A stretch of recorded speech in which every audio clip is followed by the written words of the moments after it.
Hey, everybody, welcome back to another Integrative Life Center webinar. I have two extremely experienced clinicians in Carmen and Rick. I'm going to let them introduce themselves in just one second.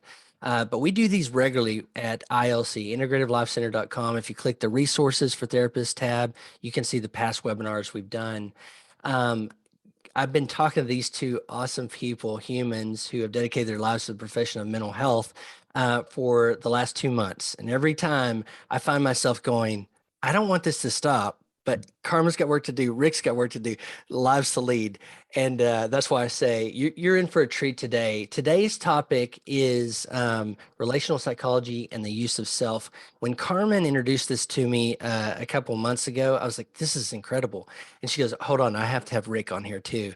They've been colleagues, they're dear friends for a long, long time. And you're in for a real treat as we talk about this. But before we get started, could you just introduce yourselves? I'm going to let Carmen go first. Carmen, could you introduce yourselves, give us a little bit of background, tell us what you do. You are the clinical director, as I understand, at ILC, and you recently joined ILC, but could you tell us a little bit about yourself, and Rick, I'll let you go next. Sure. Hello. Yes, I'm the executive clinical director of ILC, and I have been here for just under 4 months. I have spent most of my career in Boston. I've been in Boston being a practicing clinician and an adjunct faculty at Lesley University for 22 years now. And I've spent most of my time there. And I came to ILC after many conversations with the folks that work here about, how do we understand the work of bringing together Indigenous healing practices with a new neuroscience. So I have been in ILC for about 4 months. And I also was a graduate of Lesley University. And as I said, I'm an instructor. And that is where I really got a real strong foundation of relational psychology and the importance of the relationship that we cultivate with our clients to be one that offers them the experience of being able to show up as their authentic self.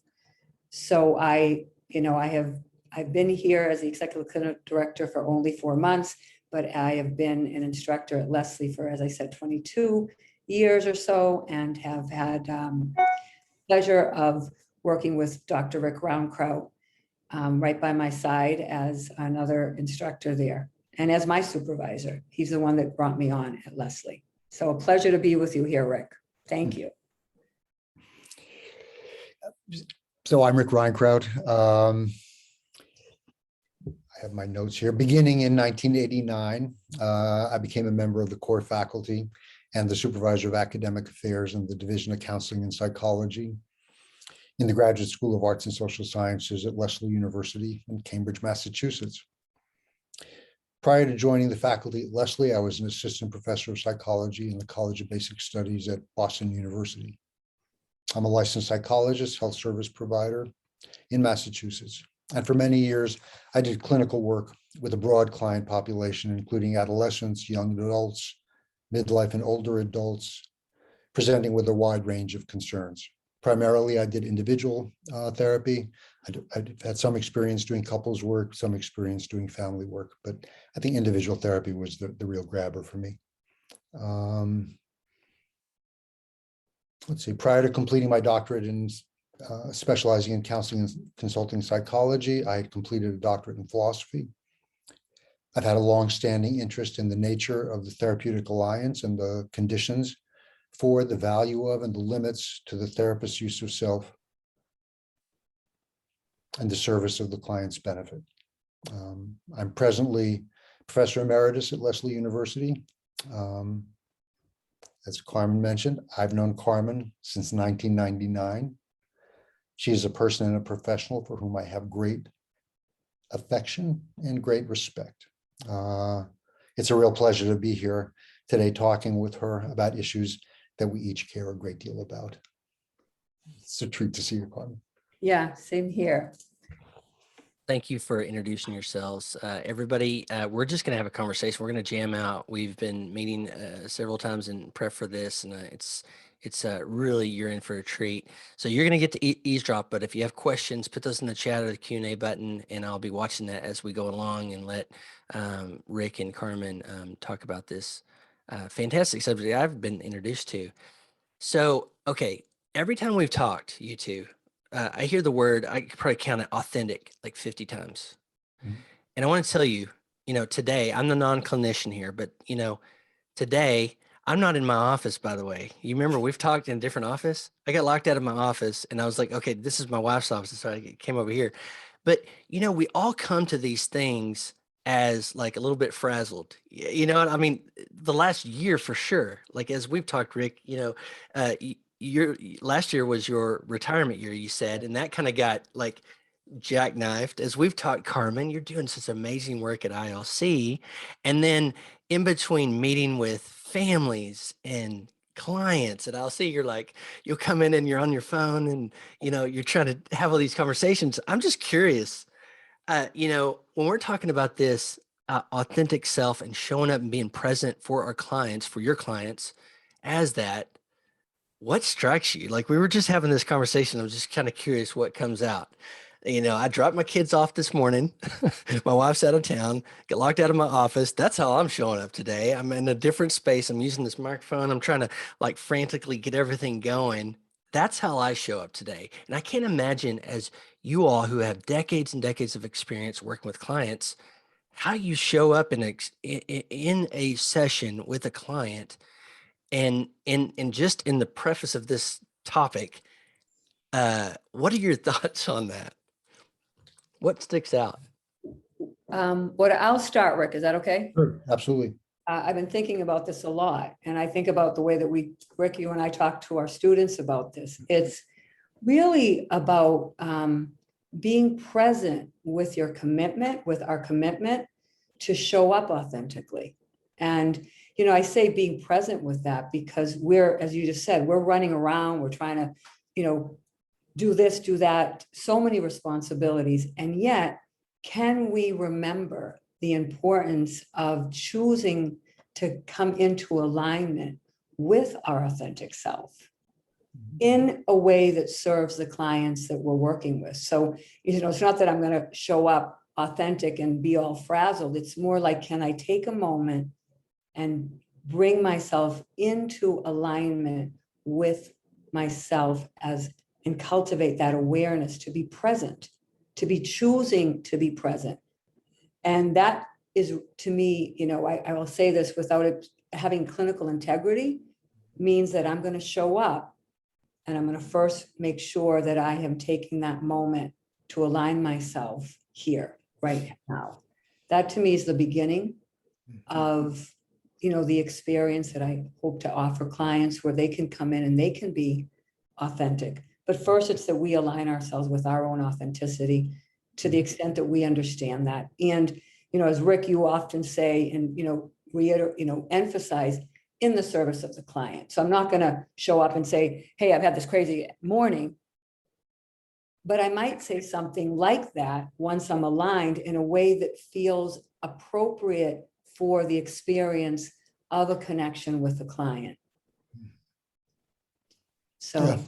I mean, if I may, I'll riff on that because you and Corey and I, right before we got started here, we're talking a little bit about, what preceded our actually walking into the room. And I was aware this morning, thinking about how much I care about the notion of use of self, how much I care about the meaning and power of relational connection and what it can do in a therapeutic relationship, how much I value authenticity, and found myself thinking about all of the judgments that I was imposing on myself as I was anticipating walking into this room. And am I going to say what I really mean? Am I going to be able to be fully present? Am I going to sound like a dumbbell? I mean, all of the things that the sort of judgmental stuff that can intrude on one's ability to be present in the moment. And what I'm finding as I'm saying this is part of what's helping me to feel increasingly more present is the engagement. Mhm. You know, I'm looking at you right now. You are on my screen, Right. and you know, the largest face on my screen right now. And that's very grounding for me because we have a history of connection. And in a real sense, I feel safe with you. You know, I feel like we've talked about these issues a lot over a lot of years. But what I was, you know, also thinking, and you know, in thinking about use of self, um, um, among other things, and it's a question that I would often ask, you know, our students in our clinical skills class: who are you if you're not who you are? And where are you if you're not where you are? And I certainly know for myself, and I imagine you've had the experience too, of being in the room with a client and in becoming aware I'm not fully present. Mhm. Sometimes I'm walking down the aisle at Stop and Shop, you know, wondering what kind of cereal to buy, which is a sort of cue into it that I'm not really with this client. And using that as an opportunity to really try to understand, so what is relationally happening between me and this other person that is distancing me? Mhm. And how do I use that understanding in the service of reconnecting?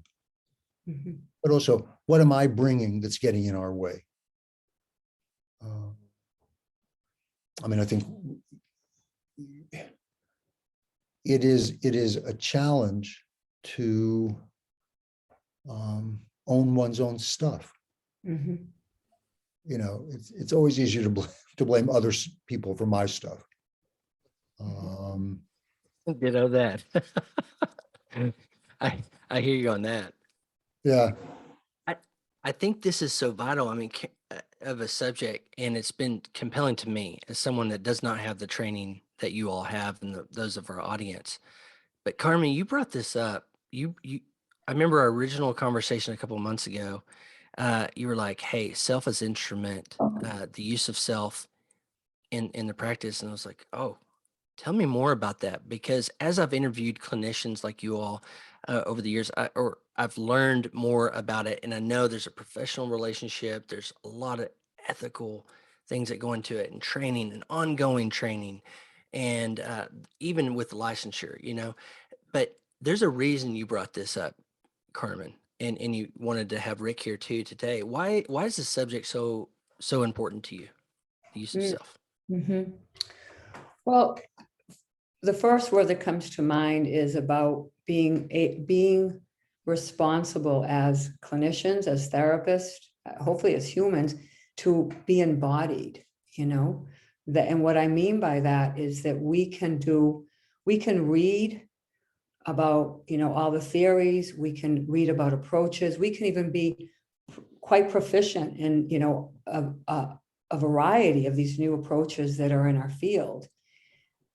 However, and this is where I feel really passionate about this, if we're not really embodying the kind of presence that is required, really, from my point of view, required to be able to hold space for somebody so that they can feel that as I am feeling who I am also able to then be present to feel what they have.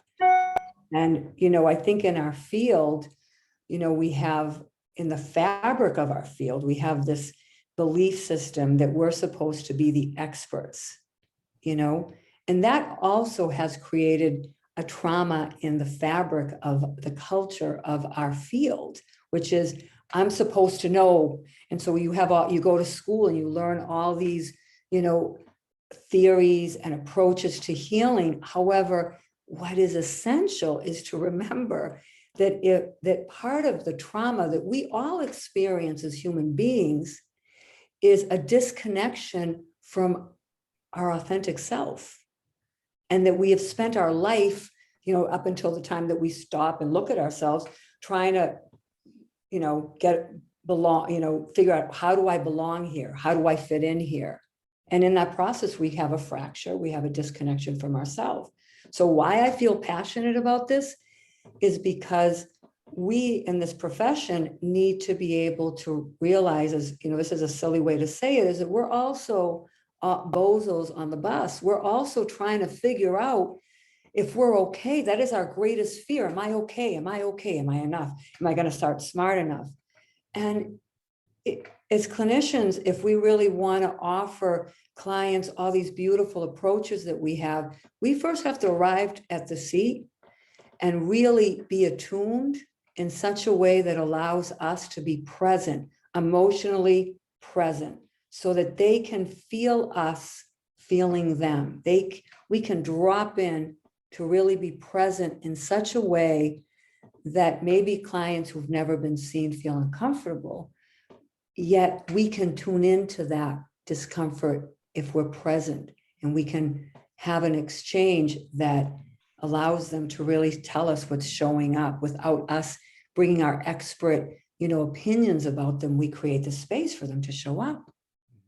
I hope that answers, because I could go on about that. I feel passionate about that. Yeah. I think that, we can hear it, and I can hear it in your voice, Carmen. And I love that you brought this up, because as I've talked to you two, and I'll say to Rick, preface it is that every time we've talked, I feel like when I hear you all talk, and Rick, you have spent your career, as I gather, focused on this particular, facet of mental health. I feel like it, for lack of a better word, and apologies for people very well trained, there's a humanness element to it. Even when you said, Carmen, I've known you since 99. I have a trust, I have a rapport. And you said the word, Rick, engagement. And I feel like, as someone who has been on the other side of, the conversation, that we have pretty sensitive BS meters. If someone's, it's like, hold on, are you reading from a textbook in your mind as you talk to me about this, or are you showing up? And that's the sense I get. But Rick, to you now, why is this so important? Why have you dedicated most, as I've read your bio and your CV and everything, like a lot of your career has been focused on this. What's your answer to this question?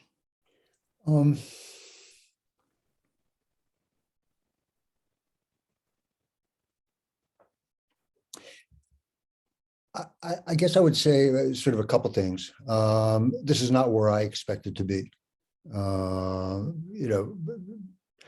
Being a psychologist, working, doing a lot of clinical work. I think I mentioned earlier, so I had done a PhD in philosophy.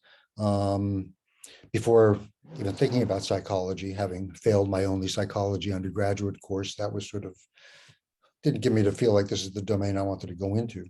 But when I was working on my philosophy stuff, I was reading a lot of psychoanalytic theory, and I took a postdoc for a year after I finished my philosophy stuff, and took a course called Counseling for Educators, which was a sort of a how-to do counseling. And it presented me with what I had not realized about therapy, is that it is an opportunity really for meaning making. And as a philosopher, meaning was a big deal, but it was in an abstruse, sort of abstracted kind of way. This was for me in the 70s. It was a tough time on the planet. It was a tough time in the US. It was a tough time to be a young person trying to figure out, what did I really give a damn about? Where did I want to invest my energies? And there was a lot of suffering and a lot of distress, and focusing in on meaning as an abstract thing seemed much less compelling to me than engaging with people to try to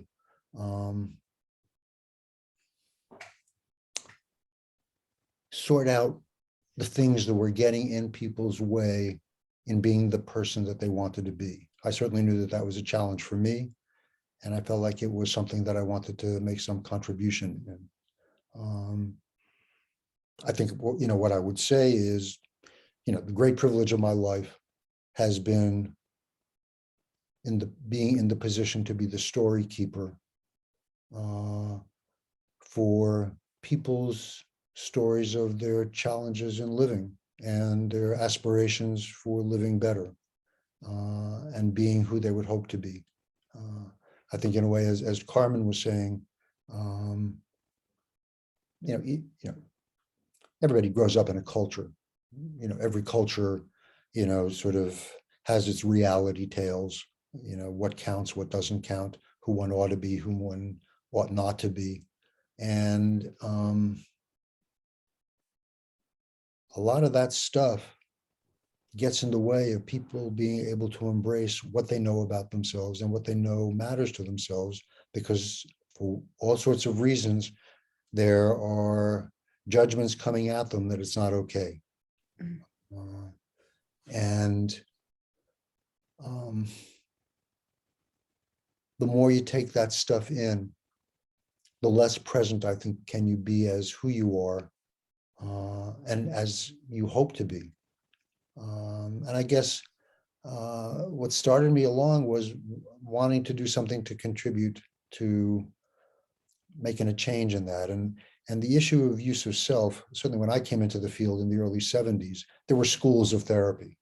And the training was, you sort of learned what the ideology was, and you applied the ideology. And it was hard, I think, in those days, not to feel like you're the equivalent of an auto repair person. People come in, their carburetor's a little screwed up, so you fix the carburetor and send the car on its way. That was not what seemed to me to be what therapy or counseling was intended to be. It was intended to create an opportunity where a person could give voice to things and concerns that, for most of my clients, they'd never felt able to speak to, but because of how badly they were feeling, they came to a recognition that they had to do something about it. Mhm. But as you said, people have good bullshit meters. And what I found and learned over working with a lot of different people, the initial thing that somebody might say to me was the reason that they were coming in tended to be something that was a concern, but it wasn't the real reason why they were coming in. The reason that was given was a means of beginning to check out, am I somebody that they can speak openly to and honestly to? Am I somebody that they can trust? Is it possible that I could end up being somebody who could be present on their behalf and on their side? And I think authenticity is a critical aspect of that. If I'm not genuinely there, why should my client be genuinely there? Mhm. Right. So rather than just babbling, but No, that's really good. Yeah. Go ahead, Carmen. I didn't say this in the beginning, but as I was listening to you talk, Rick, it reminded me of, how my profession, I started working with people with addictions and trauma, and I really studied very closely the interconnection between trauma and addiction. And what I found was how important it was to be able to make space for somebody who has been, really annihilated in some ways from society, addiction, that, it's like to really be present with them and truly honor, not just think that I should honor, but feel within my being, my respect for their humanness. Yeah. And that in that process of many years of kind of sitting with people, I realized this one thing that was really important, that probably was where healing could happen, was that I was present with them as they were sharing how they've experienced being marginalized, disrespected, and that I made space for them to be able to tell me how awful, in quotes, they have been out there in the world because of their addiction and because how the world is turned on them. And so that to me became, you asked me, that became really important to me, is to be able to articulate that in our field, we can't just come into the room as though we are the experts And maybe that makes us feel good for a while. Maybe it makes the client feel good for a while if you have that kind of client. Yeah. But it really is perpetuating this, I'm going to say this lie that we know and they don't. Hopefully I know about how to, psychology and therapy, but I also need to be able to know how to be in a relationship that allows this person who has felt so disconnected from a greater truth of who they are to tap into that, to feel that, and that they get to show up and they get to be freed.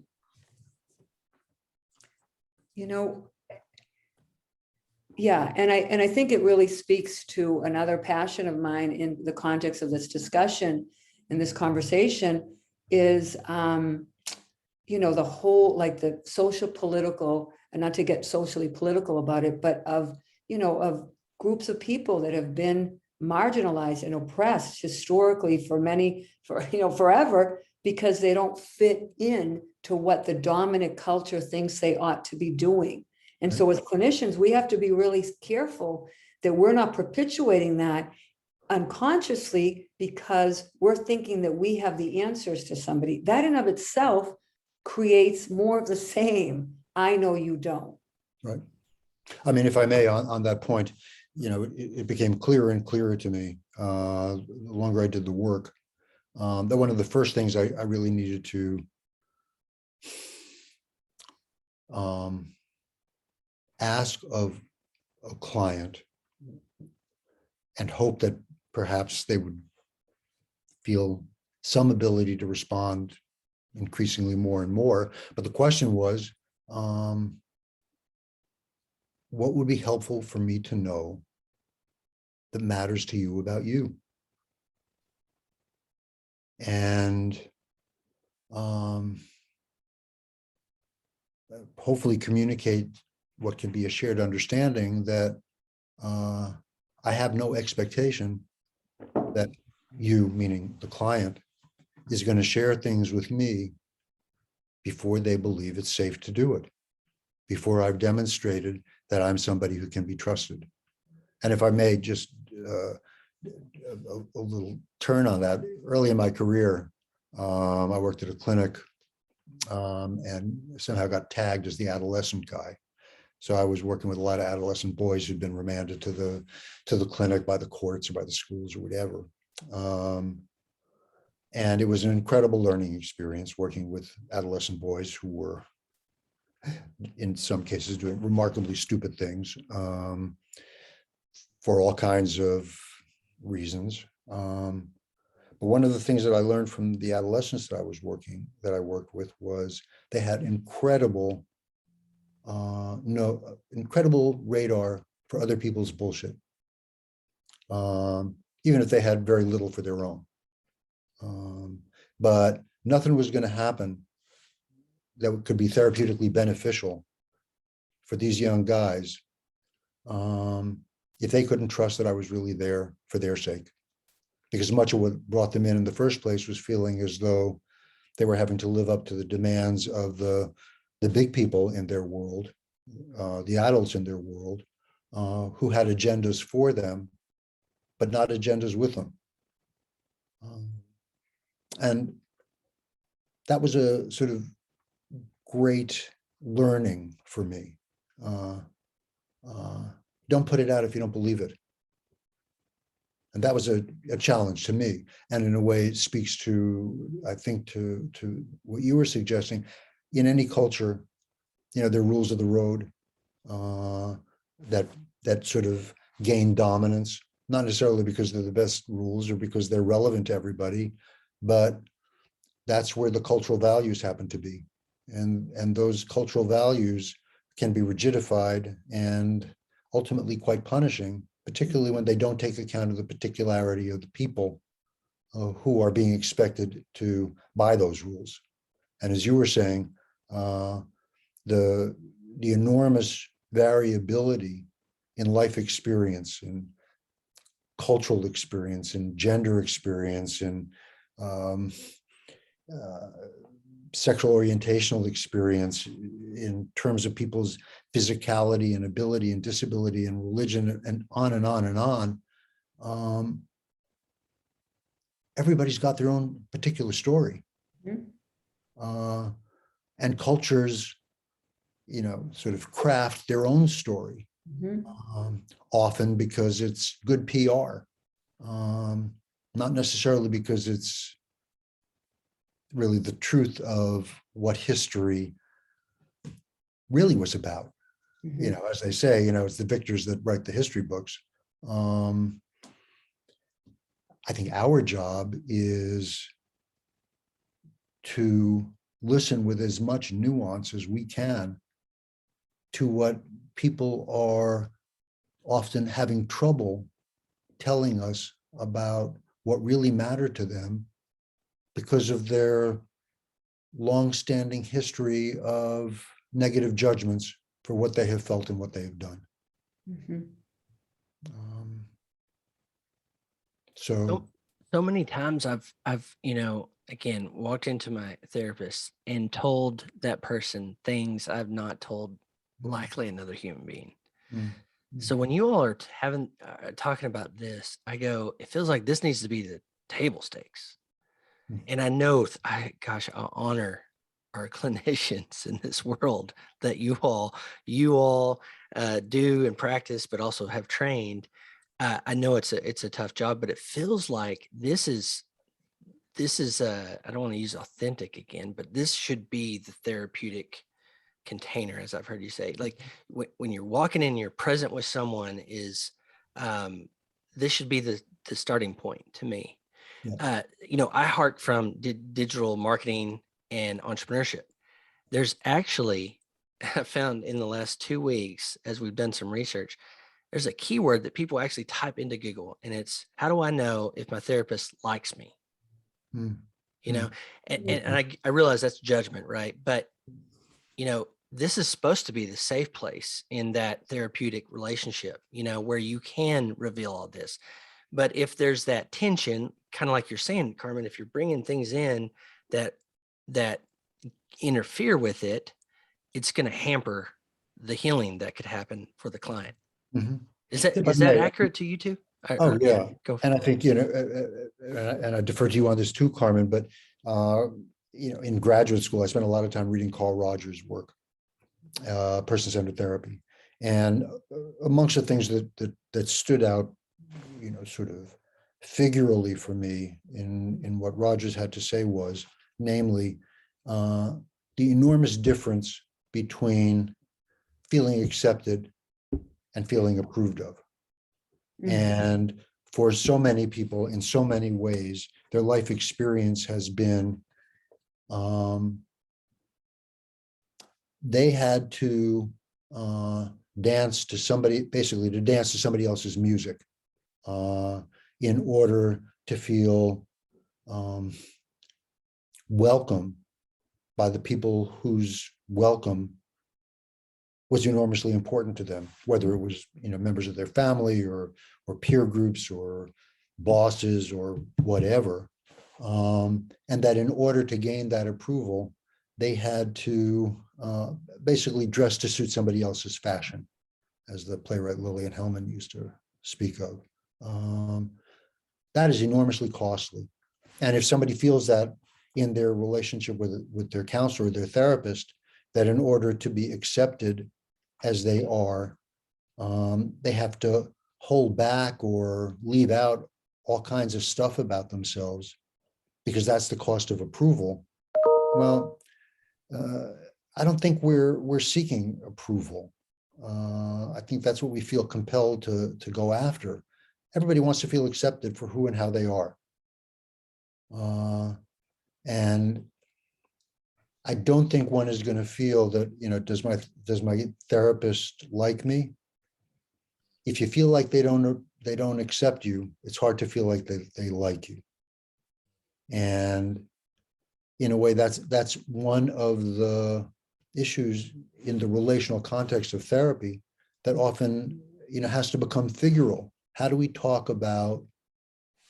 talk with you, if you're my client, about the ways in which it's not feeling safe for you being with me. Mhm.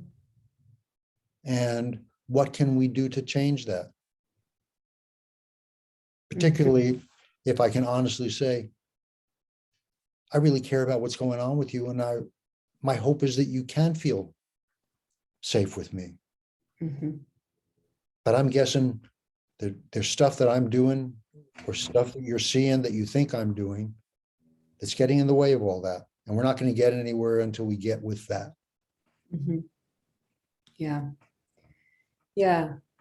And that's so why it's so important that, that we take, the word responsibility sounds so like responsibility punitive, but really that we're conscious of the importance of being able to be present in such a way that clients can tell us the ways that we are not showing up for them, that they feel safe. Yeah. Now, I'm thinking of what I say to all of my students in every single class that I ever start, is that we need to make clear that self-esteem is really about a knowing from within that we matter, that we all have inherent worth. And just for academic integrity, I learned, I heard that book first from Pia Melody, but it changed my world because, we mistake in our field self-esteem as they'll feel good if they go to college, they'll feel good if they have a job. And okay, yeah. And when our self-esteem is linked to that, it's actually quite fragile. Yeah. So with that, can we translate that to showing up authentically in such a way that it will be a service for the client, is that we have to be very mindful and present of being responsible for our own inherent worth. That if the client does not feel that we're doing it the right way, can we create the space to let them say that to us? Mhm. We're then modeling, and not modeling, we're offering them the experience of being with somebody that lets them tell us what's really going on, their experience of us. But we better be, I say to my students, this expression, fine tune your instrument. Hmm. And what I mean by that is make sure that we are being aligned with our own inherent worth so that we're not making the clients responsible Mhm. for us feeling good. Right. If I can tag on to that, I think it was yesterday when the three of us were talking, and I'd mentioned a couple of quotes from a couple of things that I thought were important, and one was from an article called Therapist Authenticity, which is what's called work in progress from the Stone Center, and Jean Baker Miller, who I believe is no longer on the planet, but certainly made an enormous impact when she was, talks about, and she is bringing it from very much a feminist perspective, that it is the experience of disconnection that leads people to leave parts of themselves out, Mhm. which they regard as the reasons why they have felt disconnected. And in order to feel connected, they leave parts of themselves out that they fear would otherwise get in the way. So they are becoming more and more, less and less of who they are in the service of the needs that we all have for connection. And so what can I contribute, what you contribute as a counselor, as a therapist in a therapeutic relationship, to reduce and mitigate and address those experiences of disconnection that are fostering the kind of isolation from others and, in a way, disconnection from oneself. Mhm. It's a job. Yeah, absolutely. And there's so much, talk in our field about connectivity. And again, let's pause and really consider that we all want to embody that, that understanding. And what that means to me is that we then need to, again, come into alignment with our awareness to notice, where are we disconnected in such a way that doesn't allow us to be present with our clients. Mhm. And so that we can be in a better position to offer clients facilitate them or create the bridge for them to be back in connection with what's really going on inside. When I think of Miller's work, it's like there's like all these strategies of disconnection. The strategies of disconnection are in the service of not having to feel the pain that they're experiencing of like not being Right. allowed to be who they are for whatever reason. Right. And those strategies, I would say, we see as psychopathologies. They're pattern. I mean, we see addictions. Mhm. Well, the addiction is kind of serving a purpose. It's saying, let me alleviate the pain that I feel, Mhm. or disconnect from the pain that I feel from the world that doesn't accept me or doesn't, whatever might be going on. So, the practice of connectivity has so much to do with being able to be present with ourselves as we sit in the room, but also then that lends itself, by the way, to support clients in connecting to what's happening and to then offer them opportunities of offer them approaches that might help them connect, somatic work, and not go on, so on and so forth. There's Yep. many, but first we have to understand that the real work comes from establishing a connection back to your But on authentic. that, as you were talking, Carmen, for some reason I associated to the notion of, and then there is, I think, the reality for a lot of us who do this work, we're doing it within the context of systems. Yes. And, in whatever agency, whatever system, whatever facility, there are generally going to be, as it were, rules of the road, what counts, what doesn't, how is the enterprise of therapy regarded, more broadly within the context of a particular system. And if I am a therapist in working within a context where there are conflicts between what I believe is critical in being present on my client's behalf, and there are systemic pressures that are moving me in a different direction, how does that get dealt with? Mm-hmm. And it's not simple. So it's not just being present to be able to use myself on behalf of the therapeutic benefit of my client, but also to have to think about systemically what may be getting in my way that creates criteria that have a claim on me that, at best I may have some questions about, and at worst I feel really constrained by. How do we build into our systems of work the opportunities for that kind of dialogue, for unpacking what may be going on that inhibits the work rather than advances the work? Yeah.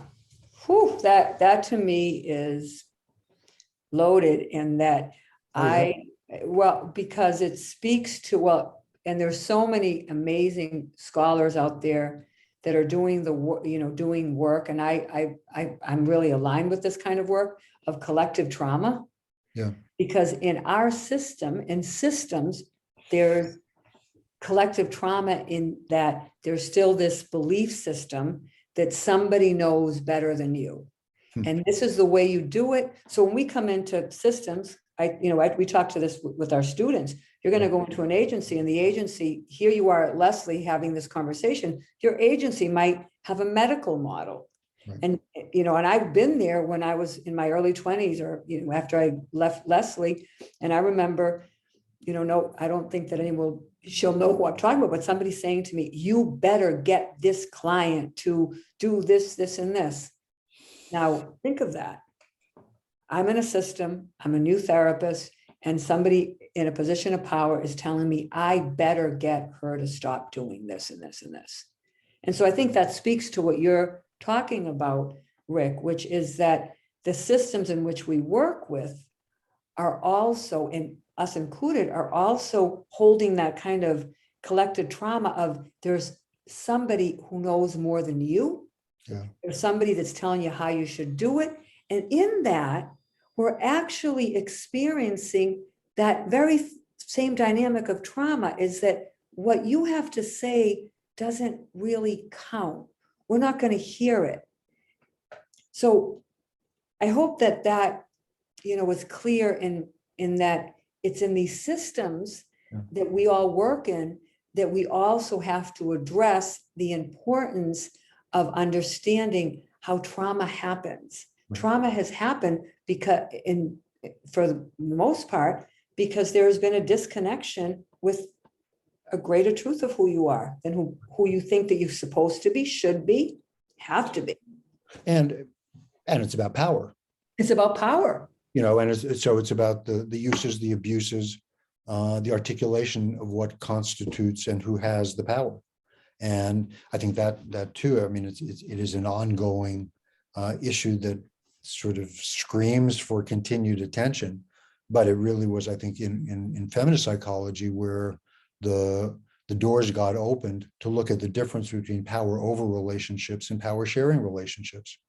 And it's not as though some people have it and some people don't. Everybody has, in some sense, their own power within. The constraints that limit the ability to engage with it, that's a problem. That's a problem in living. That's a problem in working in systems. That's a problem in the world. That's a problem that we're seeing in politics. How do we foster lived experience that honors where each person's coming from? You don't necessarily have to buy what they're selling, crudely put, but recognize that they are where they are because of where they've been. Mm-hmm. And how do we welcome people's histories? Yeah. Absolutely. The best way that I have heard up until now of human rights, I'm going to say, I mean, one of the courses that I teach at Lesley is culture and identity, Yes. examining the psychology of power, privilege, and oppression. And your students are crazy about you, so Carmen.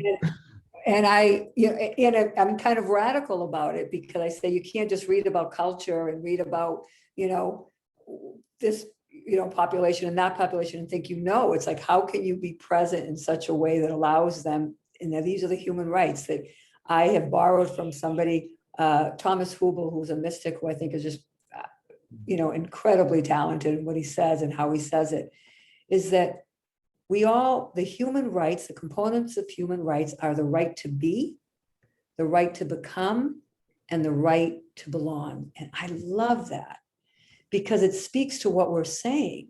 It's respecting even the ethical law of life, that all of us come here with our own unique intelligence. And we're here to become that and to figure out where that all belongs. And then instead of seeing how, these hierarchical systems have functioned and that's how we create order and control, how about if we really look at the human condition as such that we have a need to belong, and we also have a need, as Gabor Mate would say, to be authentic. And then there's another one, to expand and grow. So with that, how do we give people honor? Because we don't give people the right. We come to that. We are born with that right. But how, when we are in positions that happen to hold power, how do we then honor someone's right to be, to become, and to belong? And how do we start to practice more of being interdependent versus so hierarchical that those hierarchies are the ones that have historically created, racism and other forms of oppression?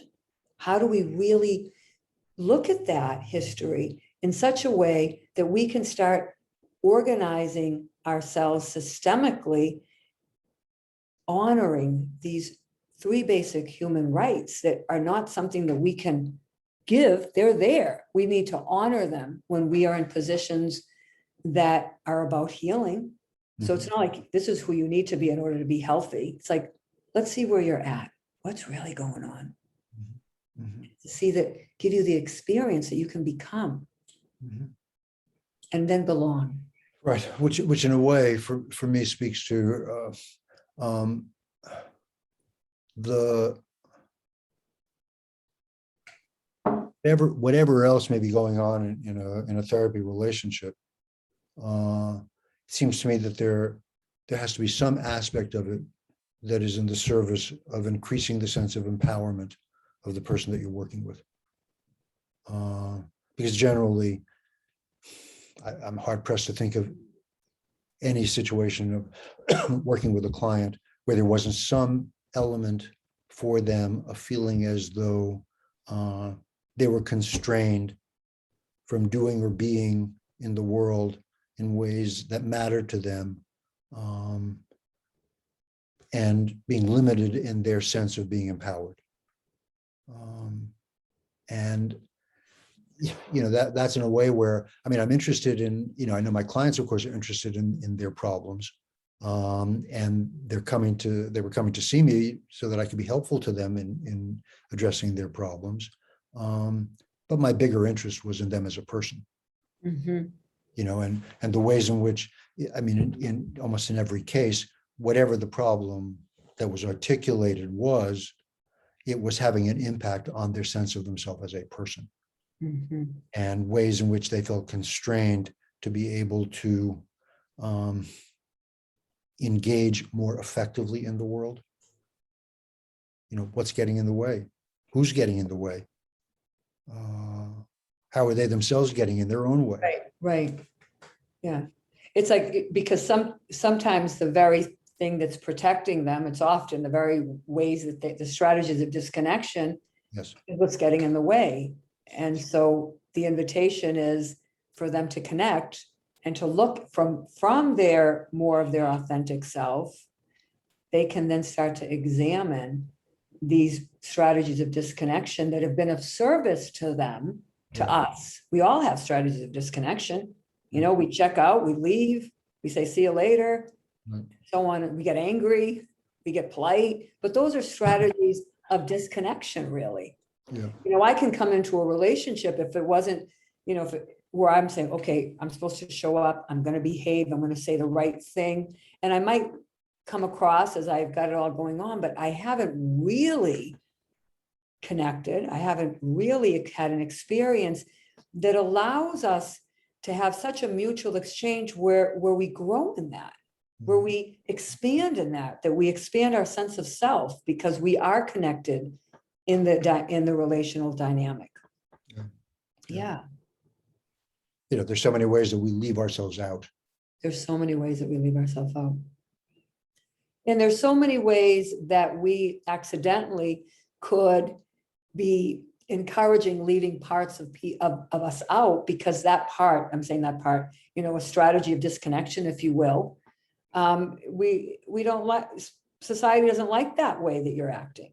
So can we put that in the closet? Can you behave the way that I want you to behave? Can you behave in a way that I'm comfortable?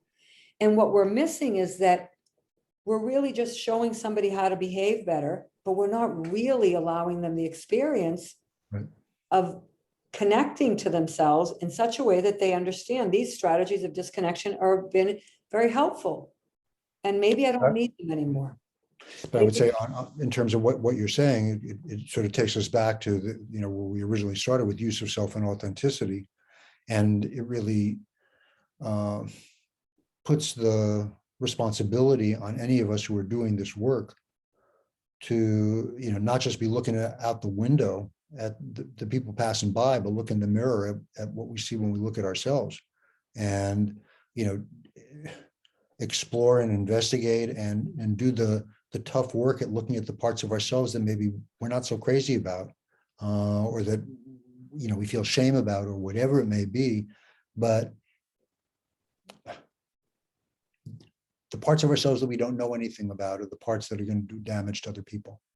And, if you're not a therapist, well, you're not you're not making certain promises. But if you are a counselor, if you are a therapist, essentially, I think one is making the promise that I can say authentically, I am here on your behalf. Well, I can't say that if there's a whole lot of stuff about me that I just don't know. So in order to be able to make that claim and for there to be some legitimacy to that claim, I got to do some hard, often unpleasant and painful and tearful and troubling work to understand, how did I get to where I am? And what are the things that are going to be a challenge for me that might be coming at me from this particular client or that particular client, that if I don't unpack, I'm going to do harm. Yeah, right. And to understand that the harm that we're doing is perpetuating that need to be disconnected, because you can't be who I want you. If you can't be who I want you to be, then you're not accepted. Yeah. Yeah. So, yeah. Work. Right. Yes. Any questions, Corey, for us? Gosh, no, I was enjoying listening, and you all just kind of did your thing, and that was awesome. I've asked a couple times, and we haven't had any questions come in. I think they were like me soaking it in. It occurs to me that we should do this again, because one question I have is, and it's like yesterday, Carmen, we were trying to meet in this spot to kind of prep, and you're like, "Hey, I'm sorry, I have to go. I have to meet with the family," and I'm like, I have my wife is getting ready to take her exam, so I have empathy for this entire profession. We need it in the world. But I go, all the things stacked up against a human, and I just look at my role, right? How, how does a therapist show up in this way? It feels, I mean, connecting back to your authentic self, I know is the work, right? But it feels like a lot of work to try to reset. A therapist might have, let's say, 6 appointments in a day and go, okay, how do we reset from that? How do we get back in and make sure we show up in these realms? And it seems like what I heard just now is you need to be doing your own work. Absolutely. And the word that came to mind as you were talking, it just popped in, was humility. Mm. Something really beautiful and healing about being able to be humble in our role. And that means that we need to know that some days, we're not doing as well as others, and that we want to really have some kind of practice, even between sessions a little bit, these short moments that we have. Is when I sat here, I came from somewhere else. Before I got here, I was already doing my work. And when I sat here, what I had to offer myself was to become aligned with my awareness, to drop in, to come into my space that I take up in the world, so that I could connect with you and Rick and with anyone else who's listening. And that someday I'm able to be more here in that way that feels really anchored. And other times, maybe I'm a little bit, having to get here is, and dropped in takes a little longer as I see Rick's face, someone that I know, and I've been talking to you. That helps. That's about kind of co-regulating. But it's really about taking that moment to know that in order, you're saying it's hard work. It's hard work in that we have spent our lifetime looking outside of ourselves to fit in. So we're not practiced in pausing and saying, I'm going to come into alignment with my awareness, with my center, and be present in this way. And when I'm there, then I notice, oh, I'm a little anxious. Okay, you're anxious.